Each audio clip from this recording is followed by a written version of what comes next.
Assalamualaikum warahmatullahi wabarakatuh. Perkenalkan, nama saya Alvin India Tama Cuanggi Sandi Putri dengan NIM 2018 1023 0311 261. Di sini saya akan mempresentasikan hasil intervensi saya. Yang pertama tentang keluhan subjek. Ada beberapa keluhan subjek yang subjek berikan. Yang pertama, selepas sholat subuh subjek tidur kembali. Yang kedua, subjek susah bangun pagi.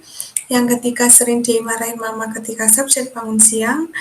Yang keempat, kuliah selalu mepet jam dimulainya perkuliahan.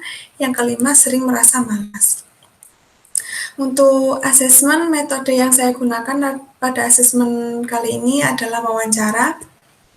Hasil asesmen adalah subjek yang berusia MH, seorang mahasiswi yang berusia 19 tahun, berjenis kelamin perempuan. Subjek memiliki problem kalau susah dapat bangun pagi. Susah bangun pagi ini subjek sudah terjadi sejak lama karena subjek terbiasa selepas sholat subuh subjek tidur kembali. Subjek hampir setiap hari dibangunkan oleh orang tuanya. Subjek juga dimarahin karena selalu bangun siang. Subjek juga mengatakan sudah memakai alarm untuk dapat membantunya bangun, akan tetapi alarm tersebut tidak terdengar walaupun alarm tersebut sudah beberapa kali berbunyi. Nah, subjek juga mengatakan bahwa jam tidurnya tidak teratur, terkadang pukul 10 malam, terkadang pukul 12 hingga jam 1 baru tidur. Ketika ada tugas atau hanya sekedar bermain handphone. Nah, untuk sholat subuh, subjek sering dibangunkan oleh orang tuanya. Hanya sesekali saja subjek dibantu oleh alarm. Dalam Islam, banyak hadis-hadis yang menganjurkan kita untuk bangun di pagi hari. Banyak sekali manfaat yang kita dapat ketika bangun pagi. Ibnu Qayyim al-Jauziyah rahimahullah berkata, tidur setelah subuh mencegah rezeki, karena waktu subuh adalah waktu makhluk mencari rezeki mereka dan waktu dibagikannya rezeki. Tidur setelah subuh suatu hal yang dilarang atau makruh, kecuali ada penyebab atau keperluan. Dan terapi sufistik adalah pengobatan dan penyembuhan terhadap penyakit fisik, mental, atau kejiwaan, rohani atau spiritual, dengan kerangka pemikiran tasawuf. 24 terapi sufistik menyajikan sebuah gambaran yang berbeda tentang manusia dan kehidupan. Teori yang relevan adalah manajemen waktu. Sebagai seorang mahasiswa, kita dituntut untuk dapat membagi waktu yang baik. Teman dalam Mulyani 2013 mendefinisikan bahwa manajemen waktu adalah menggunakan dan memanfaatkan waktu sebaik-baiknya, seoptimal mungkin melalui perencanaan kegiatan yang terorganisir dan matang. Maka dari itu manajemen waktu yang baik harus dimilikinya agar semua kegiatan dapat dijalankan tanpa mengorbankan kegiatan yang lainnya. Diharapkan dengan pengaturan waktu yang baik membuat individu tidak menghabiskan waktu untuk kegiatan yang lain yang tidak berguna. Problem yang saya ambil adalah dari asesmen yang telah dilakukan, problem yang dialami adalah oleh klien adalah susah bangun pagi.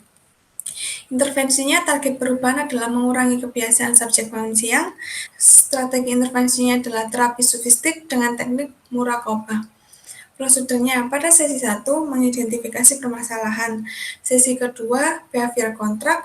Sesi ketiga, pemahaman manajemen waktu.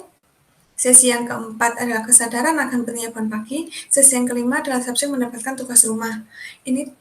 Tugas rumah ini mengenai selepas sholat subuh tidak tidur kembali diganti dengan mengaji. Sesi yang keenam adalah evaluasi. Setelah prosedurnya, kita akan mendapatkan hasilnya. Pada awal asesmen, subjek mengatakan bahwasannya subjek susah untuk bangun pagi. Dengan pola tidur yang tidak teratur, ditambah dengan jam tidur subjek yang terlalu larut, serta selepas sholat subuh subjek tidur kembali, yang mengakibatkan bahwa subjek susah bangun pagi.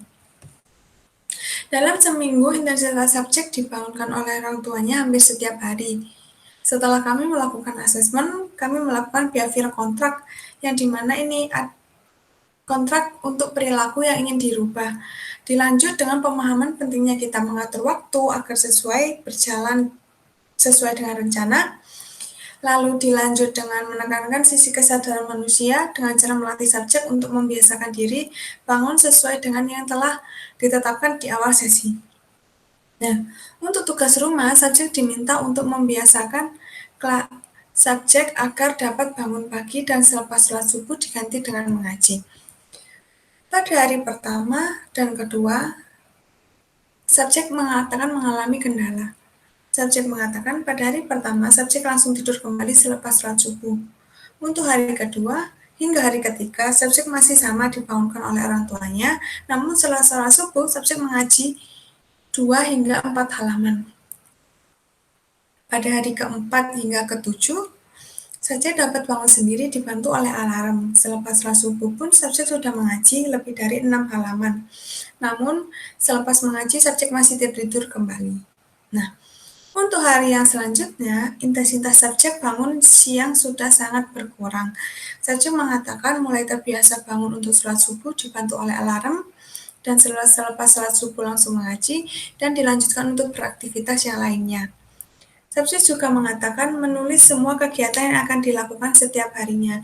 Jadi, kegiatan yang akan dilakukan sudah terperinci, jadi subjek tidak ada untuk bermalas-malasan. Nah, yang terakhir kesimpulannya, hasil intervensi kepada subjek dengan menggunakan terapi sufistik metode dengan teknik muraqabah adalah berhasil. Terima kasih. Kurang lebihnya saya mohon maaf. Wabillahi taufiq wal hidayah. Wassalamualaikum warahmatullahi wabarakatuh.